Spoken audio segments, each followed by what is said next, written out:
ಪಾಪ ನಮ್ಗೆ ಏನ್ ಮಾಡ್ತಾವ ಗೊತ್ತಾ, ಒಂದೊಂದ್ಸರಿ ದೇವರಿಗೆ ದುಃಖ ಪಡಿಸುವಂತೆ ಮಾಡುತ್ತೆ. ನಮ್ಮಲ್ಲಿರೋ ಸಣ್ಣ ಸಣ್ಣ ಅನ್ಕೊಂತೀವಿ ನಾವು. ಸಿಟ್ಟೇನು ನಾರ್ಮಲ್, ಎಲ್ಲರ ಸಿಟ್ಟು ನಾವು ಕಾಮನ್ ಅನ್ಕೊಂತೀವಿ. ಅವು ಪರಿಶುದ್ಧಾತ್ಮ ದೇವ್ರನ್ನ ದುಃಖ ಪಡಿಸ್ತಾವಂತ. ಗೊತ್ತಾ ನಿಮಗೆ ಅದು?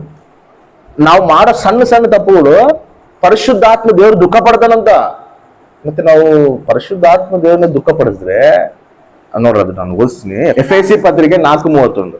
ದ್ವೇಷ, ಕೋಪ, ಕ್ರೋಧ, ಕಲಹ, ದೂಷಣೆ ದೂರ ಮಾಡಿರಿ. ಎದಕ್ ದೂರ ಮಾಡ್ಬೇಕು ನೋಡ್ರಿ? ಏನು ನೀವು ದ್ವೇಷ, ಒಬ್ಬರ ಮೇಲೆ ದ್ವೇಷ ಕಟ್ಟೋದು ಕೂಡ. ಕೋಪ, ಕ್ರೋಧ ಅಂದ್ರೆ ಇನ್ನೂ ಜಾಸ್ತಿ ಆಗಿ. ಕಲಹ, ದೂಷಣೆ ಮಾತಾಡೋದಾಗಿ. ಇವೆಲ್ಲ ಸುಮ್ಮನೆ ನಮ್ ಜೀವನದಲ್ಲಿ ಸಾಮಾನ್ಯವಾಗಿ ನಡೆಯುವಂತ ಇವು. ಹೌದಾ ಇಲ್ಲ? ಇವನ್ನ ದೇವರೇನಂತ ಗೊತ್ತಾ? ಇದು ದೇವ್ರಿಗೆ ವಿರುದ್ಧವಾದ, ಇದ್ರಾಗ ನೀವು ದೂರ ಇಡ್ರಿ. ಅದ್ರ ಮೇಲೆ ಒಂದು ಮಾತು ಹೇಳ್ತಾನೆ ನೋಡಿ. ದೇವರ ಪವಿತ್ರ ಆತ್ಮ ನೀವು ದುಃಖ ಪಡಿಸ್ತಿದ್ರಿ. ದೇವ್ರ ಆತ್ಮ ನಮ್ಮ ಒಳಗೆ ದುಃಖ ಪಡ್ತಾನಂತ. ಗೊತ್ತಾ? ನಾವೇನ್ ಅನ್ಕೊಂತಿರ್ತೀವಿ ಹೇಳು? ನಾವು ದೇವ್ರ ಸನ್ನಿಧಿ ಬಂದಿವಿ, ನಾವು ದೇವ್ರನ್ನ ಆರಾಧಿಸ್ತಿದೀವಿ, ನಾವು ದೇವ್ರನ್ನ ಸ್ತುತಿಸ್ತಾ ಇದೀವಿ, ದೇವ್ರ ನಾವು ಸಂತೋಷ ಪಡಿಸ್ತಾ ಇದೀವಿ ಅಂತ ನಾವ್ ಅನ್ಕೊಂತೀವಿ. ಆದ್ರೆ ನಮ್ಮಲ್ಲಿರೋ ಸಣ್ಣ ಸಣ್ಣ ಕೂಡ ಅವೇನಾಗತ್ತವಂತ ದೇವ್ರನ್ನ ದುಃಖ ಪಡಿಸ್ತದ, ದೇವ್ರನ್ನ ಗಾಯಪಡಿಸ್ತದ. ಅದು ದೇವ್ರಿಗೆ ಇಷ್ಟ ಇಲ್ಲ.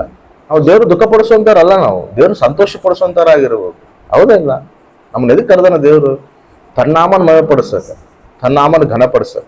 ಅದು ನಾವು ಮಾಡುವಂತ ಸಣ್ಣ ಸಣ್ಣ ಮಿಸ್ಟೇಕ್ಗಳು ಏನಾಗತ್ತವ ಪರಿಶುದ್ಧಾತ್ಮ ದೇವ್ರನ್ನ ದುಃಖ ಪಡಿಸ್ತವೆ.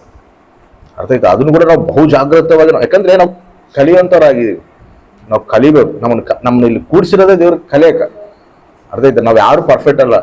ಪರ್ಫೆಕ್ಟ್ ಅಂದಾನಂದ್ರೆ ಅವನಷ್ಟು ಮೂರ್ಖ ಇನ್ನೊಬ್ಬನಿಲ್ಲ, ಅವನಷ್ಟು ಸುಳ್ಳು ಇನ್ನೊಬ್ಬನಿಲ್ಲ. ನಾವಿನ್ನ ಸರಿಯಾಗೋದು ಐತೆ, ಸರಿಪಡಿಸ್ಕೊಳೋದು ಐತೆ. ಅವನ್ನೆಲ್ಲದನ್ನ ನಾವು ಪರಿಶುದ್ಧಾತ್ಮ ಸಹಾಯಲಿದ್ದೇನೆ ನಾವು ಗೆಲ್ಲಬೇಕತ್ತಪ್ಪ. ನಾವು ಪರಿಶುದ್ಧಾತ್ಮನೇ ದುಃಖ ಪಡಿಸಿದ್ರೆ ಇನ್ಯಾವಾಗ ಗೆಲ್ಲಿತೀವಿ? ಇನ್ಯಾವಾಗ ದೇವ್ರನ್ನ ನಾವು ಘನಪಡಿಸ್ತೀವಿ? ಆದದ? ಆಗೋದಿಲ್ಲ. ದೇವ್ರನ್ನ ಘನಪಡಿಸುವಂತರಾಗಿರ್ಬೇಕು.